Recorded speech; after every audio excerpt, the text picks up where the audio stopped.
welcome back to the course Privacy and Security in Online Social Media on NPTEL. So this is the last week of the course. I'm going to try and summarize the entire course now and leave you some topics to think about, leave you some things which can actually make you continue working on this topic, and also go through some details of the course that we have seen until now. So when we started the course, this is the post condition that we had, which is post conditions are supposed to be the status in which the students are supposed to be when the course is done. So the post conditions that I had set for this course was student will be able to appreciate various privacy and security concerns, spam, phishing, fraud notes, identity theft on online social media. Student will be able to collect data from online social media, analyze and visualize the data within the context of privacy and security in online social media. And the goal for me, the second goal post condition was kept for through assignments. If you just look at it, I think most of you, if you have spent time and if you have reached the course till here with me, then you would be probably very comfortable with both the post conditions set here. But I can actually go through the post conditions in more detail in the way that you would actually interpret this. So the first post condition is basically you're able to understand what are the different concerns, what are the different problems in social media, how actually these problems percolate, disseminate, and what are the kinds of solutions, what kind of analysis that you can do, what kind of data you can actually collect from social media, and what kind of inferences you can draw, what kind of metrics you can use. Right? Those are the things that we've been seeing throughout this course. I hope you're actually able to recollect some of the topics that we have seen which connects to these post conditions. So let me go through the course content that we went through. And let me also touch upon. What I'm going to do is I'm going to take some slides from every week of the course in the last 11 weeks, and I'm going to just discuss some of them now. And through the process, I will actually mention the topics that we have seen and just summarizing the whole course for you, which will just help you to prepare for the exam. Help you also to get a sense of what the course was all about and what were your takeaways particularly. It looks like the discussion forums have actually become slightly low in frequency. I assume that's also because of the number of students who are taking the course, who are being with us in the course, are also slightly reducing as we progress in the week, I guess, because I think there is this whole idea of if you miss some assignments, if you miss submitting these assignments, more than a couple of them, it's going to be actually hard to make up for the end total points that you will get from this course, which will actually allow you to get a certificate also. That's okay. So I think my goal was only to provide you content. My goal was only to get this whole exciting and interesting topic out in terms of a full-fledged course which people will have access to. So first week, so this is not organized in the way in which we actually covered in the weeks, but let me go through what all were the topics. Generally, what is online social media? What are the spectrum? What were the problems? What are the some kind of motivational problems? That was overview on online social media. Then there was a lot of tutorials in the first couple of weeks: Linux, Python, Twitter API, MongoDB, MySQL, Facebook API, and how to collect data and topics around it. Trust and credibility, privacy, social network analysis, NLTK, e-crime, Plotly, high charts, geolocation analysis, policing, identity resolution, and then what next? So what next is what I will cover at the end of this week, which is where are we going after this? What is the problem? What is that you can actually do? What is that we can actually do in this whole domain in terms of attacking the problems that are appearing in this social media services? So this is the first one of the first deck of slides that we saw in terms of how data is getting generated in any of these social media services. You can clearly see YouTube being 400 hours, 44.4 million WhatsApp messages, 1,220, 1,212 WordPress posts, blog posts, 420,000 tweets, 55,000 Instagram posts, 3.1 million Google searches, 3.3 million Facebook updates, and about 205 million emails that are sent. Right. So if you just look at these numbers, these are moving from 2013 till 2015, which is given on the right hand top corner. So the numbers have been increasing exponentially probably for some of these networks. And then we saw the 4 V's or the 5 V's of online social media, which were velocity, variety, volume, veracity, and value. These are the 5 V's of online social media.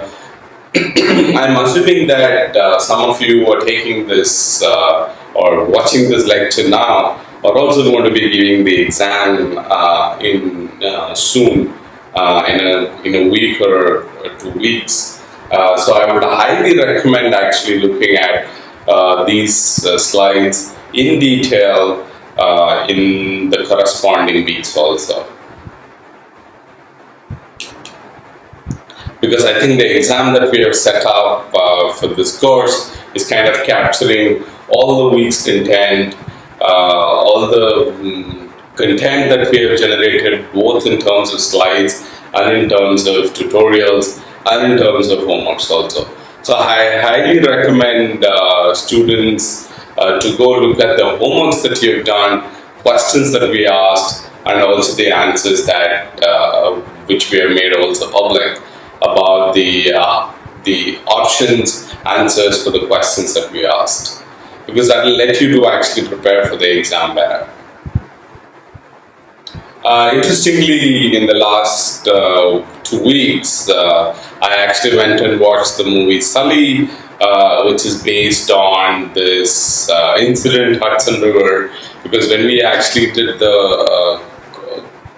did these slides in the earlier weeks, the movie was only coming out. So now that the movie is out, I actually went and watched to see what the movie is all about. It's actually quite interesting. If people are interested in such kind of topics, please watch it. It's more like a documentary. It was not really like a complete movie, but it was interesting how the Sully, the pilot, actually managed to save so many lives. But for us, the connection is the incident actually turned to make the social media services to be used for crisis management. These kind of incidences have happened in the past, but social media actually turned the way in which these incidences are actually triggered. So one of the incidents that happened where social media triggered the event is UK riots. And I'm also hoping that because some of you would be preparing for the exam, there would be questions, please feel free to ask them on the forum. Some of the questions that you are asking are repetitive, so we are actually kind of quiet in terms of some replies to the questions, because we hope that you will actually go back and look at it in the discussion forums. Even though you have asked the question, it's okay. You can actually go dig the discussion forum and find the answer for yourself. But now, depending on how you're going to prepare the exam, if there's any clarifications that you want, quick clarifications, if there's anything, we'll be actually happy to help you in terms of getting the clarification done over the discussion forum. So then I actually went through a lot of content in terms of the events that have been happening where social media played a big role. So social media playing a role in Egypt, UK riots, Nepal earthquake, many such incidences where social media have actually played a big role. Boston bombing. We actually dealt in detail Boston bombing, and if you look at this post from a verified account, Associated Press, and triggered stock market crash and had a lot of impact. Post from Chennai floods, where the tweet says Chennai going down in a horrible flood, adding more to trouble.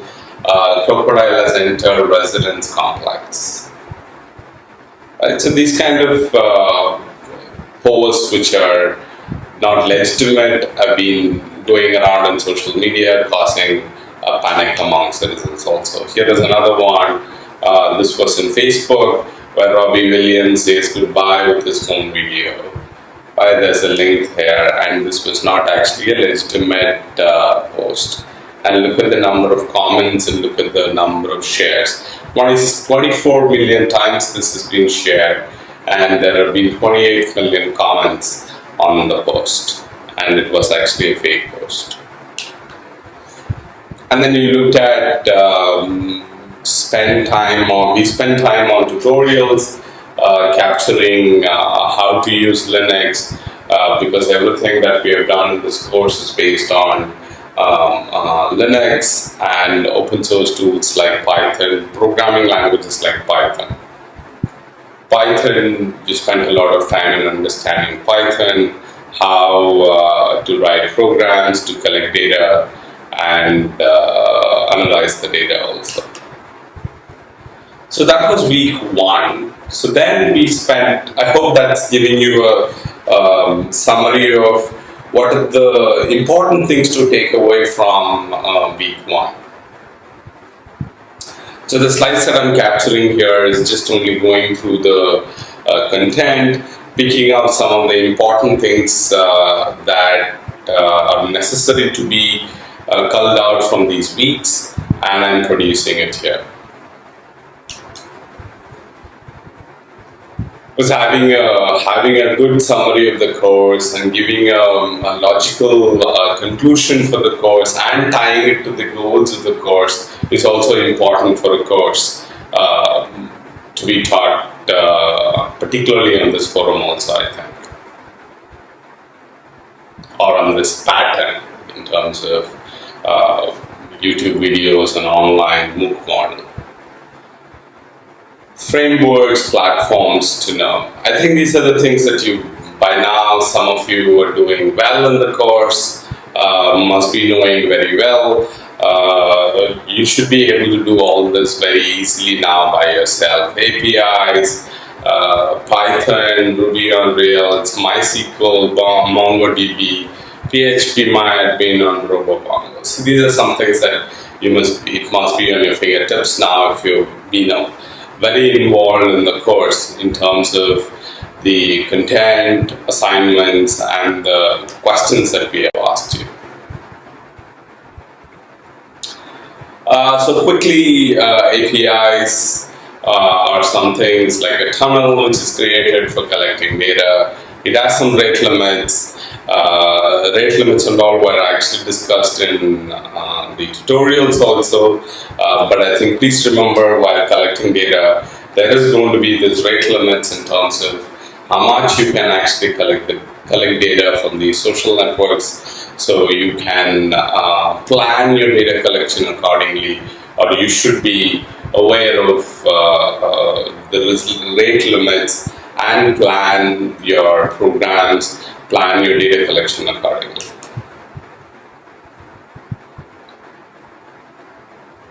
So Python, I think, is the programming language that you've been using for the entire course. So which helps very easily in terms of doing some things for collecting data, analyzing data, and writing the programs for this whole social media analysis. And the data that you get most of the times from the social media services are in JSON format. We looked at what JSON is, what kind of format is it, how the social media services store it, what can you actually get out from the JSON, how to actually view this data that is coming, which is like a junk otherwise. And then we saw also how to put it into database.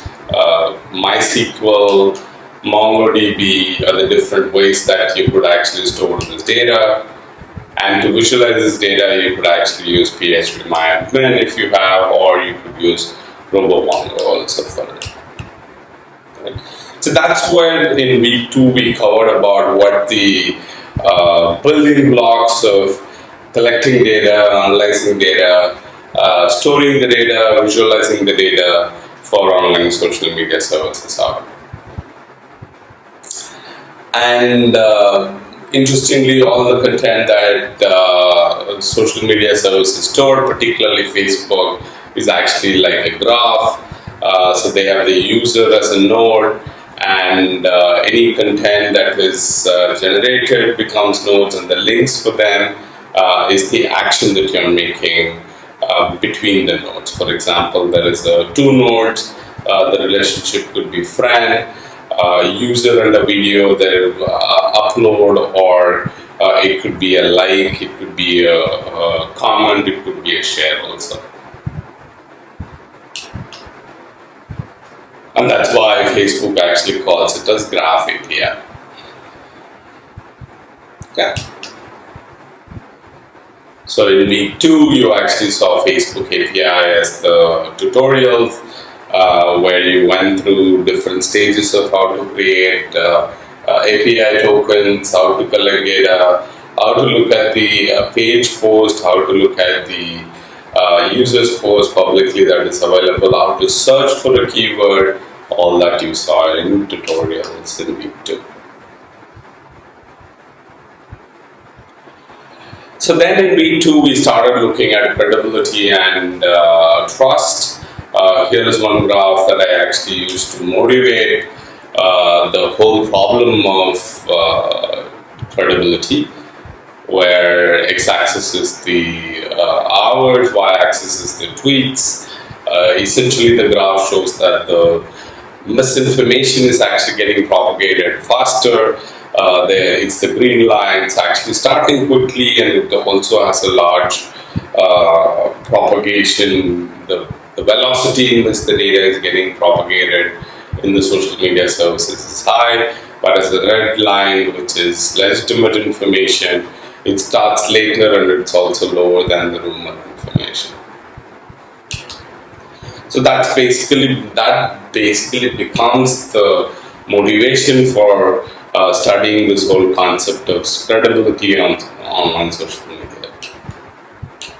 And misinformation, meaning I think we just saw some examples of Chennai floods and other things. Here again I have Ebola, Boston bombing, are the examples in which we actually delved about what misinformation is. And then we moved on to actually looking at if you collect data from online social media services, what all can you do with it, right? What kind of analysis can you do with it? Who, when, where, what, why, and how. Most of the times, why and how is hard to get. So, who, when, where, and what would be a good set of questions that you can ask using these data sets. And this graph also helps you to show that the real world implications of what is going on directly translates to the number of posts that appears on the social media services. This is for the Boston bomb.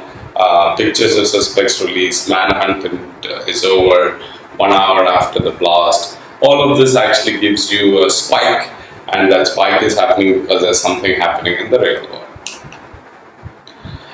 So to collect data, this I think by now, for those of you who have spent a lot of time in collecting data and doing some analysis, for now this must be actually a pretty easy thing to understand. Collect data, put them into some kind of model where you generate annotations of true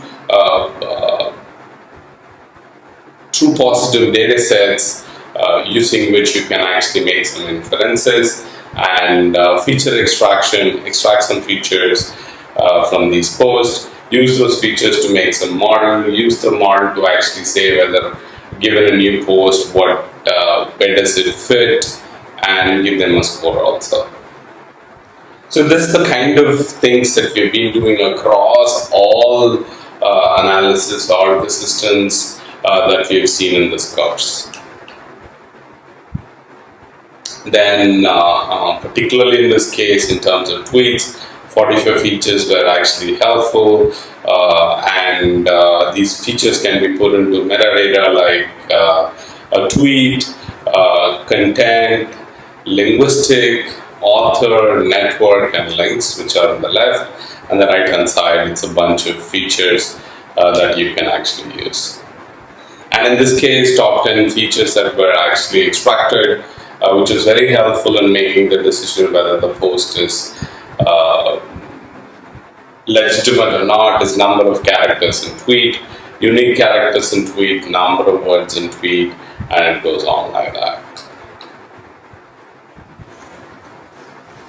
And so this was all bundled into a tool called TweetCred, how it takes a tweet, it does all this analysis, feature extraction, finding out the score, and then dumps it onto your timeline of tweet, saying that the credibility value is actually X on 7. So that was actually week 2. In week 2, we generally covered about some basics of all these services, basics of actually how, building blocks of what the kind of technologies that you need to know, platforms that you need to know very well, and then we started off with trust and credibility. Now let's look at week 3, a summary of week 3 content. So so in week 2 we spent a lot of time on Twitter. So in week 3 we moved from Twitter to Facebook in terms of actually looking at how to measure credibility. So the topics that we discussed was features are very different in Facebook, and the relationship that we have in Facebook is also more stronger than what you would have in Twitter.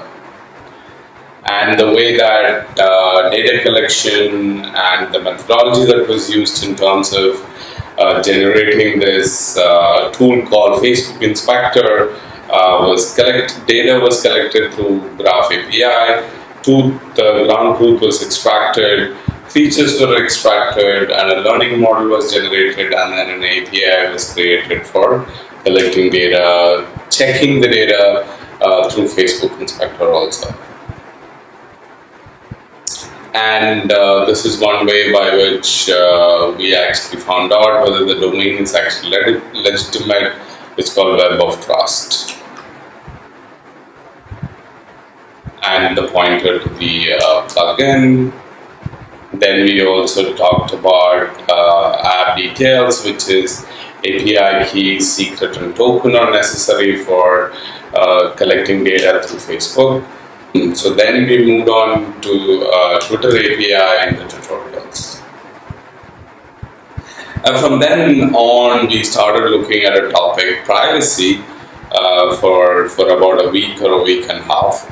So here is a cartoon that I used to say that nobody can be actually tracked on internet, or at least that's what people thought. But it's actually easy to track and find out what you're doing.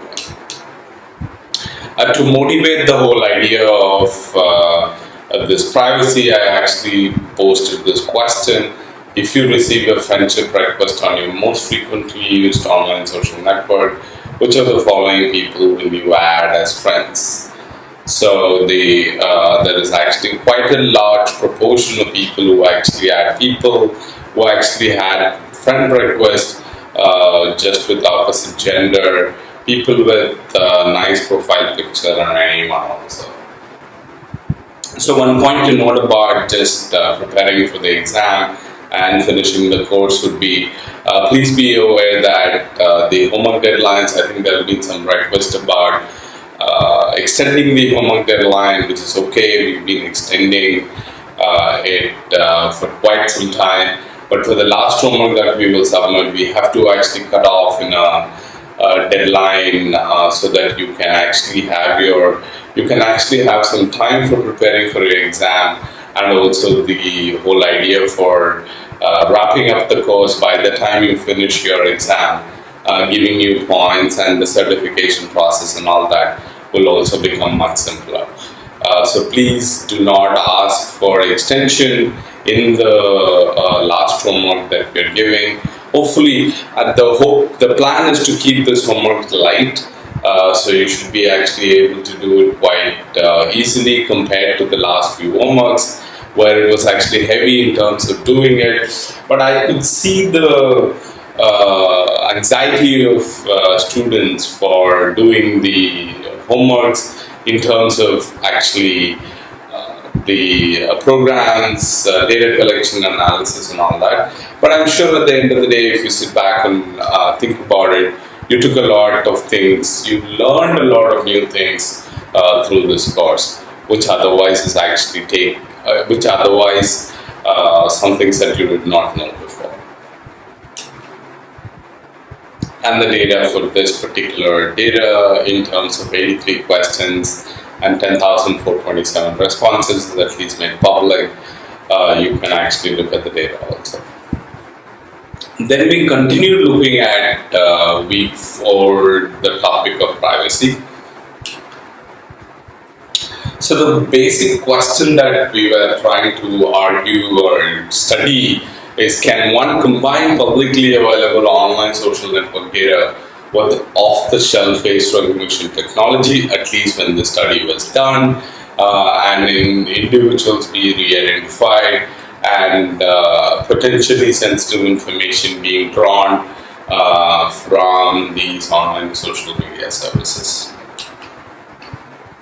Classic work, Latanya Sweeney, trying to understand how you can actually put two different data sources which are publicly available to find out some specific information about individuals.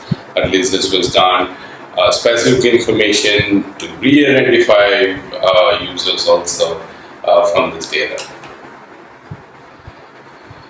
The experiment that they did was multiple. There were 3 parts of the experiments that they did, which is online, offline, and then finding out some personal information from other sources.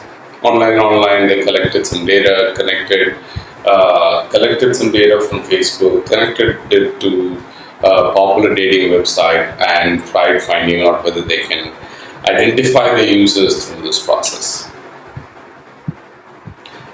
In the offline-online problem that they studied, they actually looked at finding out whether they can take pictures of people in a college campus, and trying to identify them through the Facebook data that they collected. they were actually pretty good. They actually were able to identify quite a lot of people who were moving around in the campus from the Facebook profile that they had. So this is the process that they set up in terms of, so user shows up, they take a picture, send it back to the server to find out what's going on, who this picture is, or what profile is this picture connected to.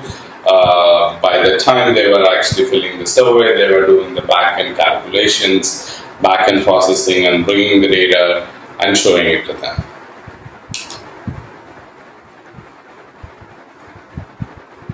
And so the third part, last part of the experiment that they did was connected predicted social security number from the publicly available data, Facebook, and so they were able to do 27% of the subjects with the first 5 social security number digits identified.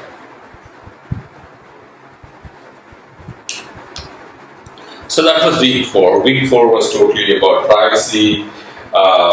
Particularly this research done on collecting Facebook data, how to re-identify users, and connecting that to some publicly available number to find out social security number. Week 5, we actually had started in terms of looking at policing as the topic. Week 5 has been totally looking at what can you do. I don't know whether people have actually, students who are looking at this lecture, who is taking this course, I've actually started following police organizations in terms of looking at their posts, looking at their pages, accounts, and seeing what kind of content they post, and how you as a citizen can actually help the police organizations which are actually online. So these are some posts which I showed in the course earlier, where hashtag my NYPD was trending, and what are the police organization thought that they are doing something in terms of posting these pictures and trying to get public to participate in uploading the pictures, but unfortunately they started getting pictures which were actually not something that they would have been happy about. We have this web page which we maintain where we upload, we link the police pages that we find, and as and when the pages get verified, as and when there are updates in the pages, updates in the number of pages, we actually try to keep this page updated. Similarly, we also have a portal which analyzes the accounts in terms of the posts that are happening in these pages.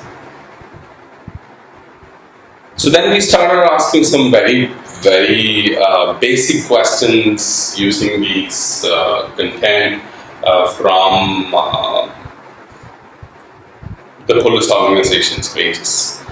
Whether OSN, online social networks, can support police to get actionable information about crime and residents' opinion about policing activities in urban cities. Meaning in the last about a year or so, this topic has become very interesting, and where many people are actually trying to study this. Can we actually use the content that is posted on social media, particularly in terms of police organizations, law enforcement agencies, to understand and help the decisions that the police organizations can make.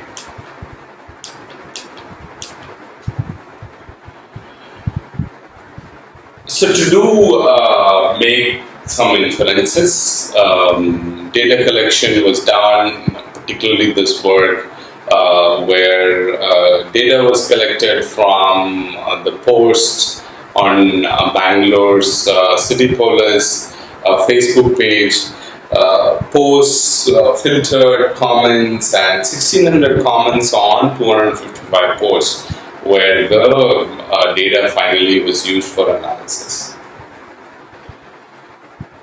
So the whole idea was, can you actually use the social media services to help police make decisions, and particularly can you actually use it the post that citizens are doing, because you want the citizens to become the point in which, or the points censored, so to say, through whom you are able to actually collect some information, which police organizations can use in making some decisions.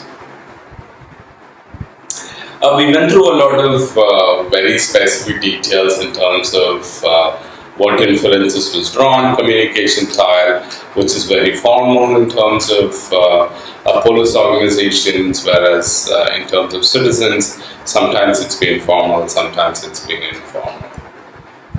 And the time taken for any responses, which is citizens post saying that there is a traffic jam in this road, or there are people who are actually fighting on the street, or there is this vehicle which is creating a problem, and things like that.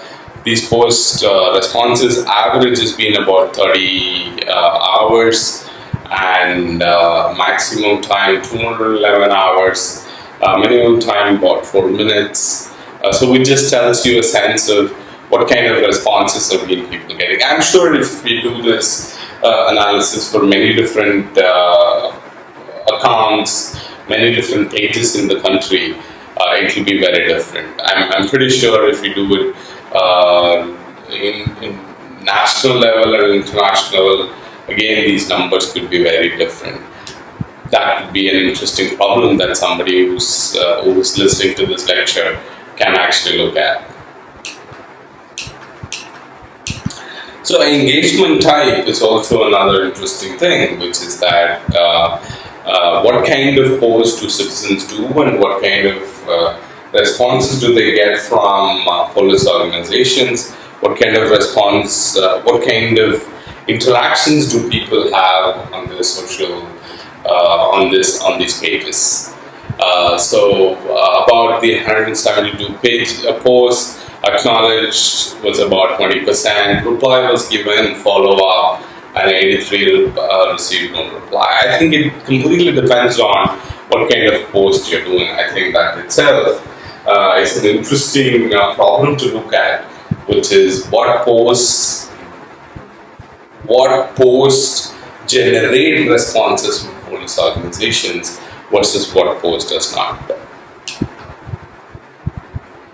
And of course, this is something that researchers did in terms of studying what kind of topics, what kind of questions or concerns that the users or citizens are actually creating through these posts. Worried if somebody will misuse my bike, worried about, and also looking at the words. I think these are all very simple techniques, but these are all very effective techniques for the goals that we had, which is to state that can we actually take these posts, make some inferences which can be helpful for police.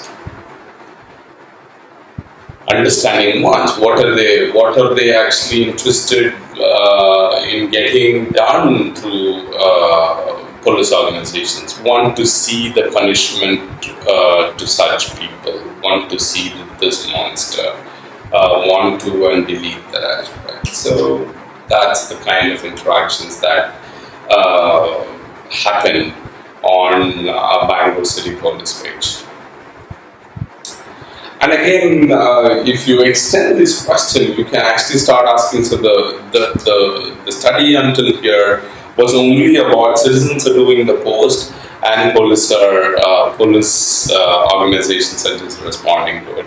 Whereas if you just move on, it's actually interesting questions that you can ask, which is how citizens and citizens are interacting within the platform, how police and police are interacting within the platform, police to citizens, citizens to police. So you can study all these kinds of interactions between these two parties, which is police and citizens, and make some very interesting conclusions. Not just conclusions, I think people like us are very generally excited about, can you actually build technologies, can you actually build platforms which can be helpful for these kind of interactions, which can also increase the quality of these interactions and in general increase the way that safety, increase the way that we live in the society.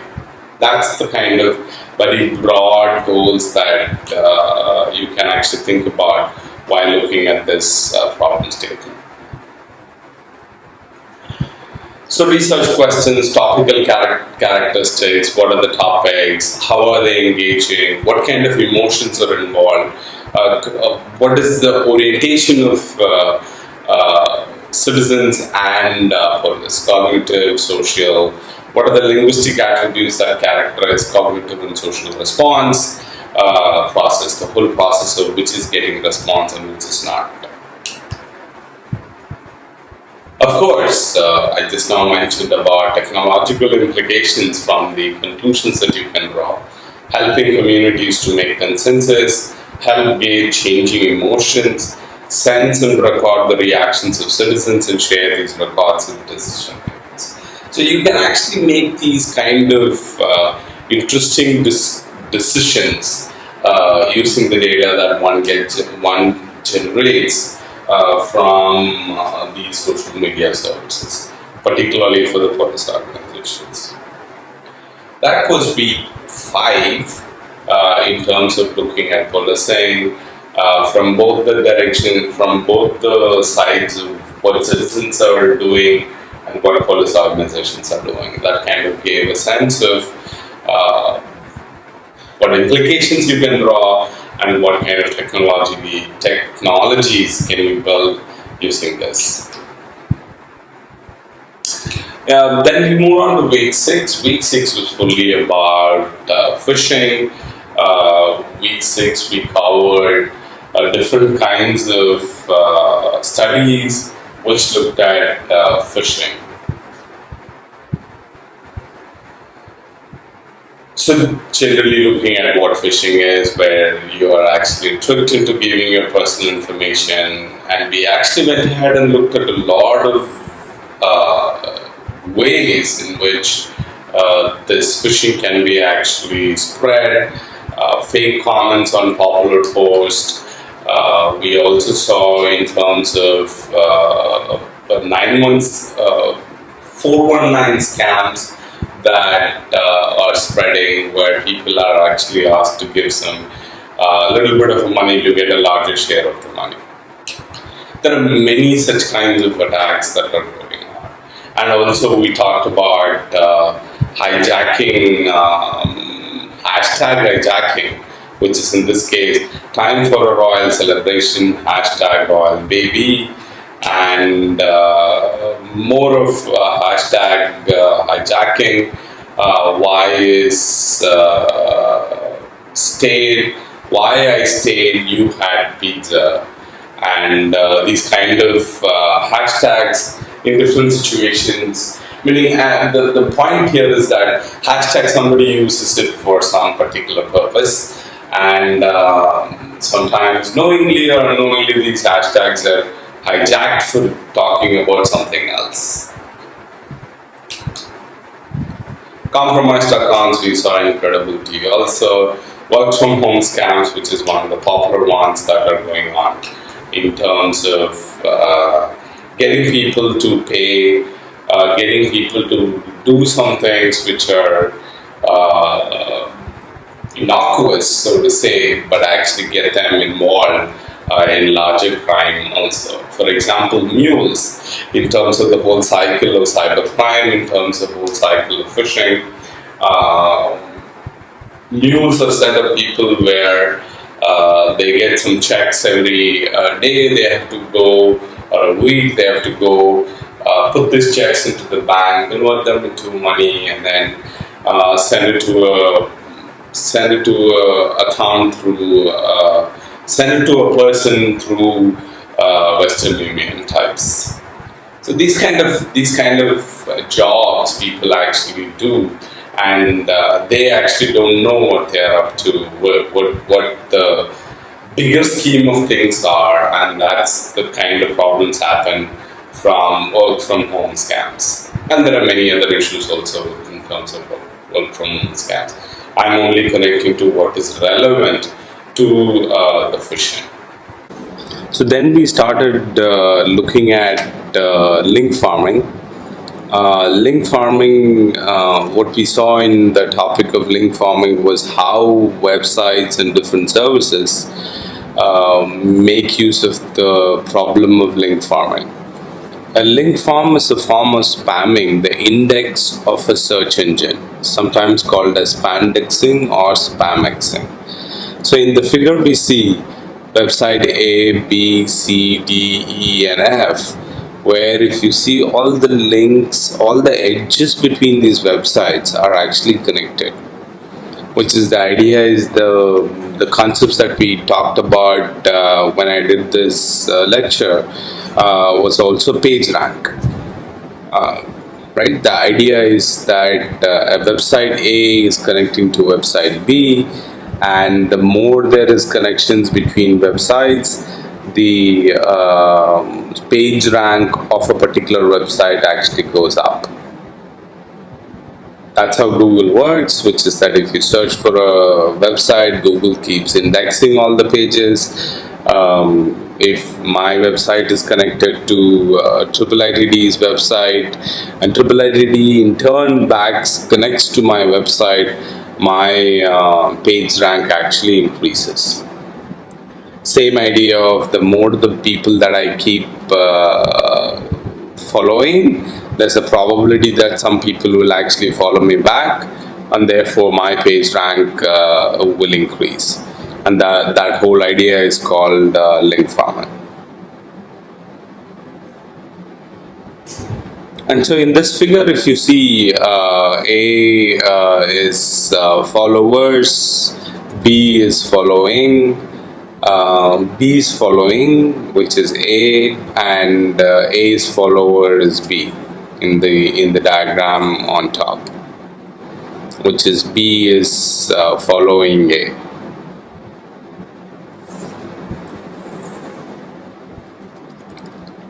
And we also talked about a lot of other nodes, which is spam targets, targeted followers, spam followers, and the connections between them. So in the analysis that was done, they also looked at top 5 page rank, top 5 link farmers according to the links to spammers and according to page rank. So if you see Barack Obama, Britney Spears, NPR Politics, UK Prime Minister, and JetBlue, these are the different accounts that had highest level of link farming from the data that was collected by the researchers.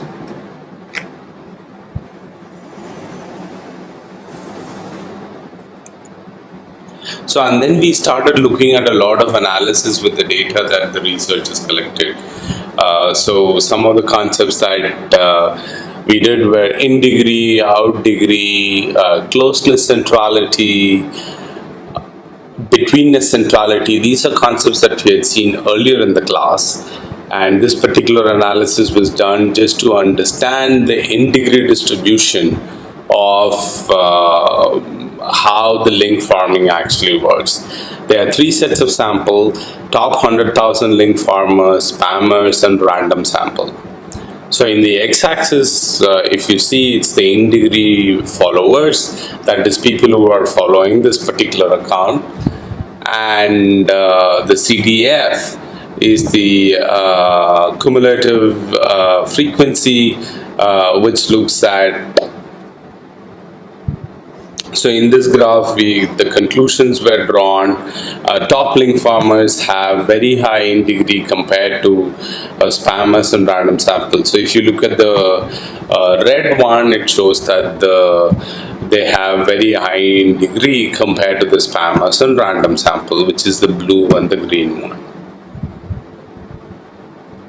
And similarly, we saw actually a lot of CDF graphs during this period. I assume that even from the homeworks that we had given, hopefully you're able to now read the CDF graph, make some inferences out of it.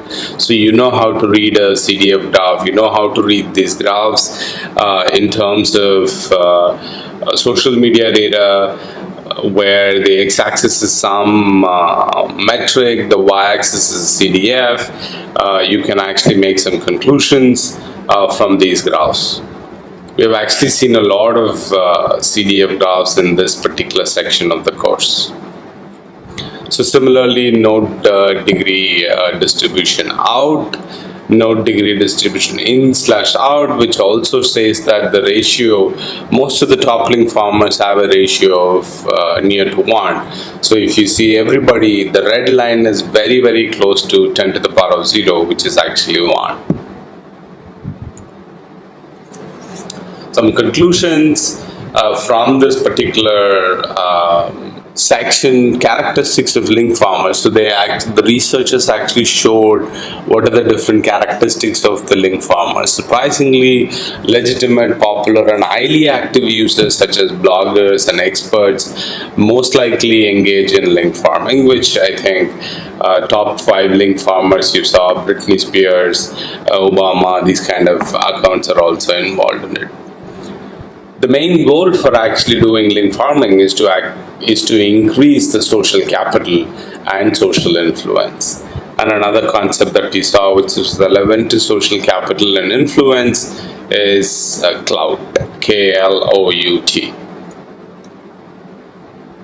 So that was week 6. Week 6 was all about link farming, studying how link farmers actually behave, and some patterns, some characteristics of the link farmers itself. Then we moved on to week 7. Week 7, again, we went to look at some of the concepts in privacy, but this was only trying to understand from the economics point of view also, cost of reading privacy policies.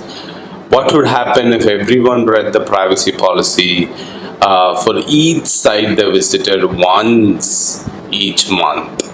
So this is Alicia's work, where she actually found that it would cost about 781 billion US dollars for reading one privacy policy per month that a person visits.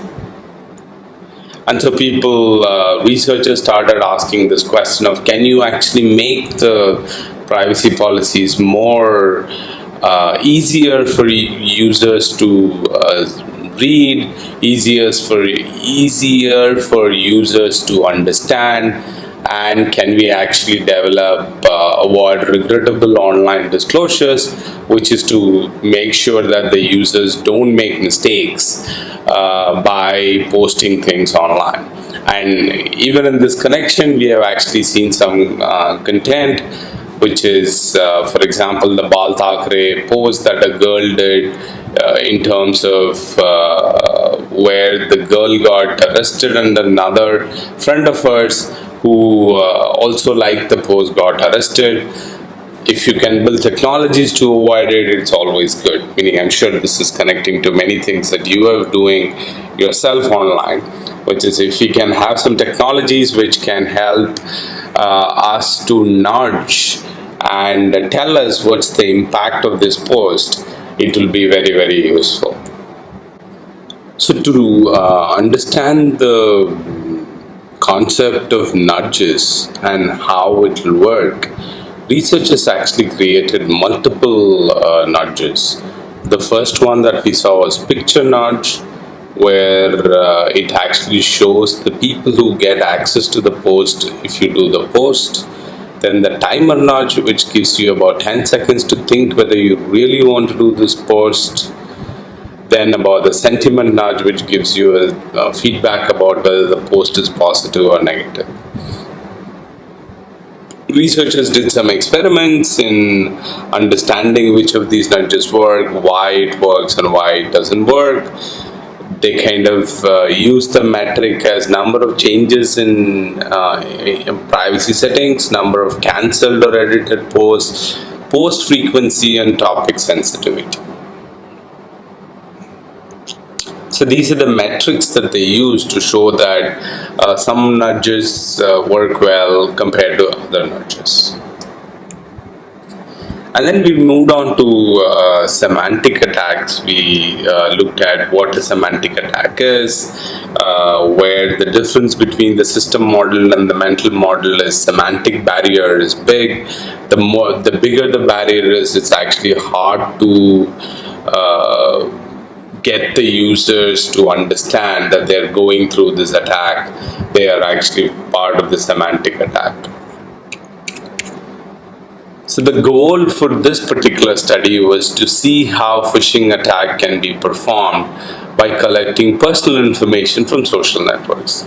So continuing the topic of phishing, continuing the topic of this whole idea for crimes on online social media services, this study actually looks at phishing attack. How easily or effectively can phisher use this information? That is information collected from social media services. We saw some very traditional virus attacks, but here is the study that the authors did, which is they collected some, they collected some data from blogs, social networks, put it into a social network database, created emails as though it is coming from some emails coming from the friends in the social network, some emails coming from the same Indiana University's domain name, and it went to friends. And when they clicked on the link, they were taken to a website, whuffo.com. And when the users, it looked as though it is the Indiana University's authentication page. And when they gave the information, one option was server overload, try again later. The other option was authentication fail. With this, they actually showed that they collected a lot of data through this approach. This one graph the one table that we saw is to show that how users reacted when the email came from male to female, female to male, male to male, and female to female. It just shows that 18,000 males and 19,000 females were there. Overall, females were more victims, more successful if it came from opposite gender, and female to male, 13% were more effect than male to female. And since they also had the data about which department that the students were, what were their background, they could actually generate all these graphs, which is senior, junior, sophomore, freshman, and others. They also had data from different departments, so they were able to actually say that all majors significant difference between control and experiment. It doesn't matter which program that they were studying. The experiment was very different from control. Experiment is where the email was sent from the social network. Control was the one which the email was come from Indiana University's email address itself. Maximum difference in science and technology had the lowest difference. So that was week 7. Week 7 was all about getting understanding about phishing, phishing study, nudge of privacy policies, and technologies that could be built around it. Then we moved on to week 8. Week 8 was mostly about looking at this topic called identity resolution And if you look at this, we are actually covering all the topics that have been listed in week one, where we listed policing, identity resolution, privacy, trust and credibility, and topics around that. So, in the identity resolution problem, the goal here is to find out whether I can actually find, given two identities, whether I can find they are same. That's the goal that I have here. Or given the given one identity, to ask the question differently. Given the identity in Twitter, can I actually find out what their Facebook handle is? One way I motivated the problem is that if a page has these kinds of likes, followers, and followers, for me to do the advertisement, should I actually assume that all of them are in unique people, or are the same people actually in both the networks?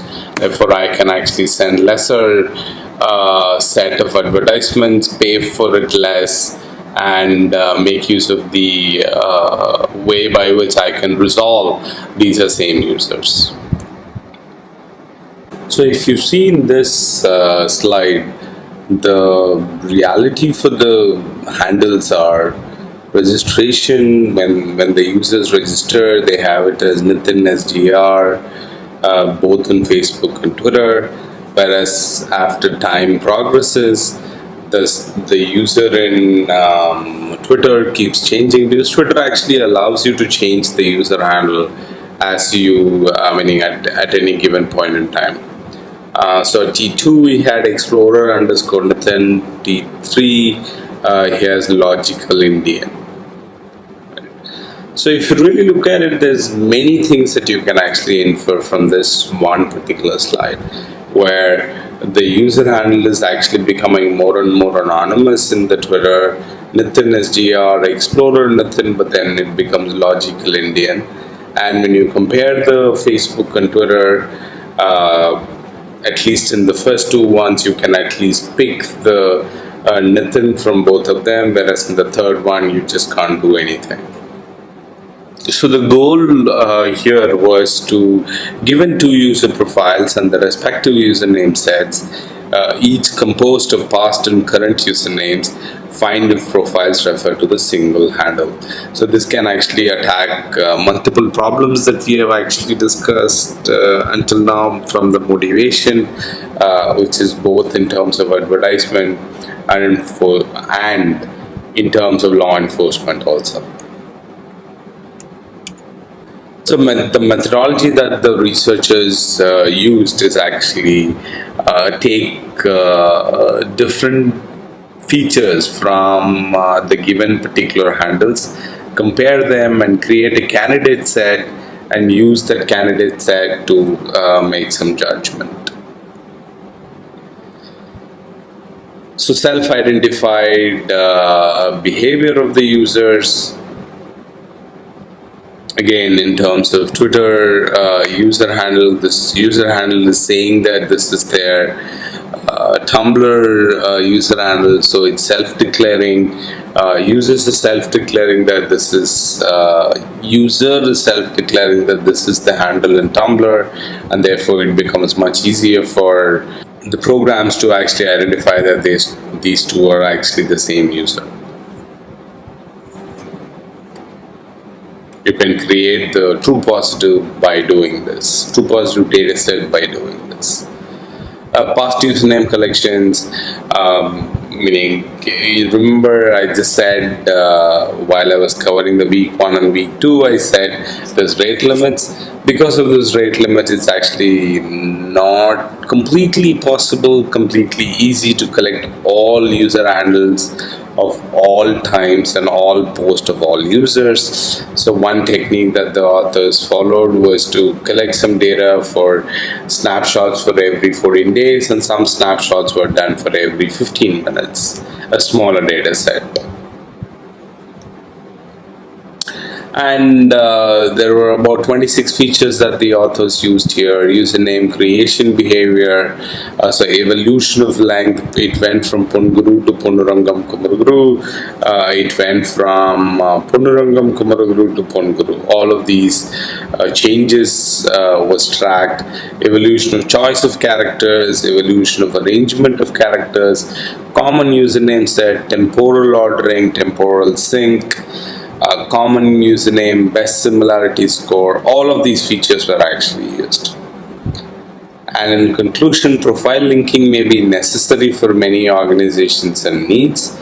Better profiling link is possible with past history of user handles. So if you have the past history, it's actually much more possible to do the profile linking better. But then we started looking at the anonymous social networks. So here is one example, which is Whisper. Whisper is an anonymous social network where the content is not possible to find out who did the post. And the goals for the researchers was how to Whisper. So given that this is an anonymous social network, and given that this is different from the generic online social media services like Facebook and Twitter, where you can actually identify the users, at least you can trace back to the users with the user handles, with some information.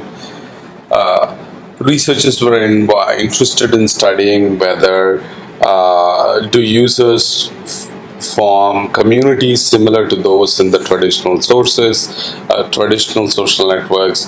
Does Whisper's lack of identity eliminate the strong ties between users? As we also saw in the course, that 6 degrees of separation that happens in real world, whereas in Facebook that's very small, which is only about 3.8. So is it the same in Whisper also? So they did a lot of different types of analysis. One of the analysis that we saw, one of the slide that we spent a lot of time is this one, which is looking at the number of nodes, number of edges, average degree separation, average degree clustering coefficient, average path length, and assortivity. Basically, it just shows that the connections are all random. It's not like the Facebook and Twitter. And the content from these sources were actually deleted. Deleted also. Authors studied what kind of content gets deleted, and here is different sets of keywords, so top 50 keywords most related to deleted whispers, top 50 keywords least related to deleted whispers. So it basically shows that the words on the top of the table are the ones that are most deleted. And there were also this conclusion that even though there was increasing number of users joining Whisper, the amount of content that was generated in Whisper was actually consistently same across many weeks. So the conclusion is it's different from other social networks. Without strong user identities or persistent social links, users interact with strangers, and moderation was definitely necessary. So week 9. So that was about in week 8. So Whisper social network, anonymous social network was seen. And now let's go on to the content from week 9.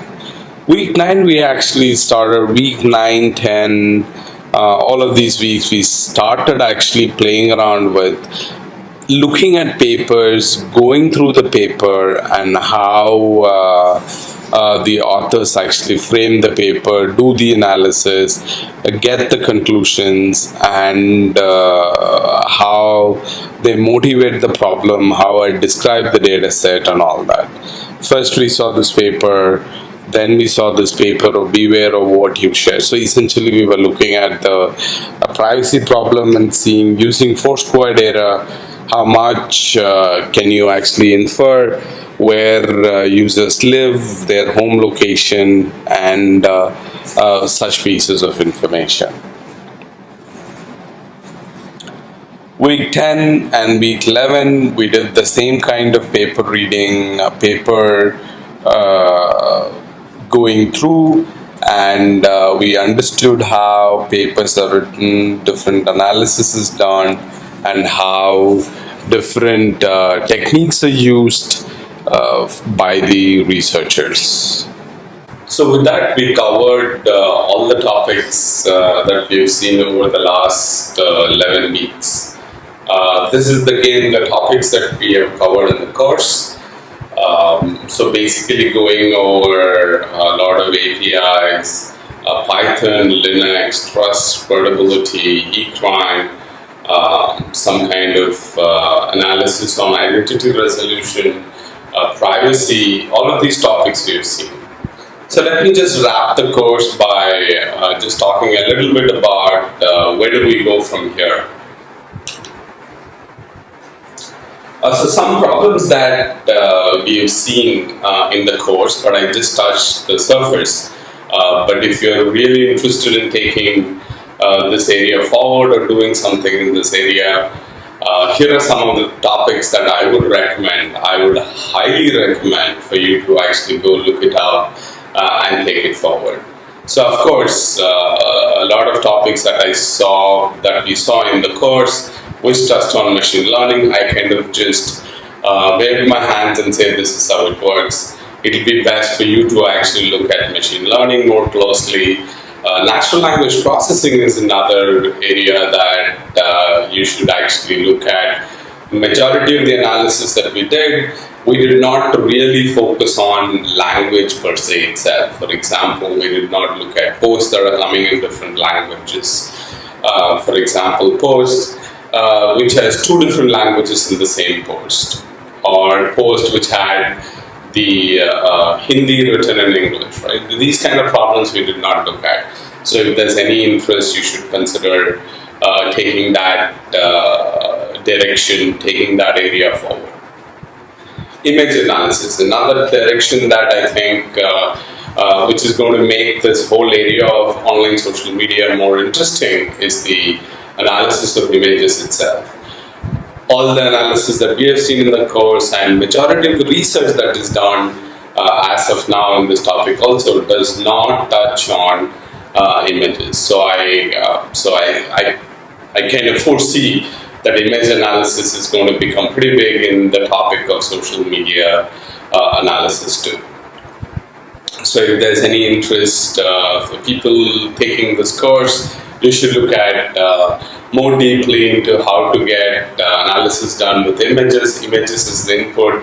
When I say images, I think I'm indirectly also adding videos into it, but you can consider video analysis also as another direction.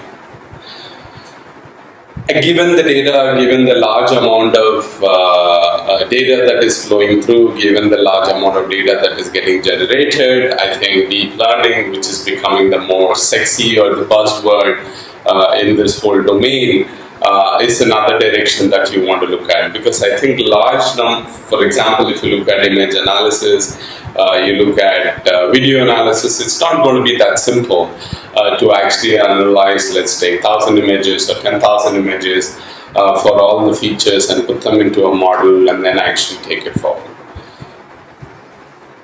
So algorithms that are developed for analyzing large amount of data is something that you want to look at. And in particular, the domain of deep learning is becoming more relevant in this whole space. For example, even 2 weeks back, I'm sitting and listening to these lectures. For example, even about a week back or 10 days back, there was a program called Deep Learning in Bay Area, or Bay Area Deep Learning. Andrew Nair was actually co-organizing this. I will highly recommend students going and looking at those YouTube videos. They've actually uploaded 20 hours of the entire workshop online on YouTube. Right. So that's the directions that I would say. What next? Machine learning, natural language processing, image, video, and the concepts around deep learning. I hope that kind of wraps around, puts things in perspective also where things are moving. So please take a look at these topics if that is of any interest to you. So with that, I will actually wrap the course completely, meaning all of you know my email address, my Facebook profile, and my website where you can get all this information. I hope you all enjoyed the course. I hope you actually took away something that you did not know before. I hope you got some skills which you can actually use doing things. As I said, my primary intention was create this course, give the content where students can actually become people learning this content, can actually have skills to collect data, do some analysis, attack some interesting problems, because I think social media in general is becoming a menace for people to solve, people to use, people to actually fix. So more people having skills, hands-on skill in terms of actually doing things and understanding the problems is always better. For example, one problem that I am also recently more excited about is this whole aspect of school children getting affected by online social media services, right? So that's another direction that if you are interested, you can look at. So I hope you enjoyed the course. I hope you took away something useful, and hopefully I'll see some of you in some context at some point in time. And please feel free to connect with me and look at the Precogs Facebook page for any new updates on it. And good luck with the exam. And I hope, as I said, I hope some of you will ask questions or clarify things if you need before you go to the exam in the forum. Good luck. Bye-bye.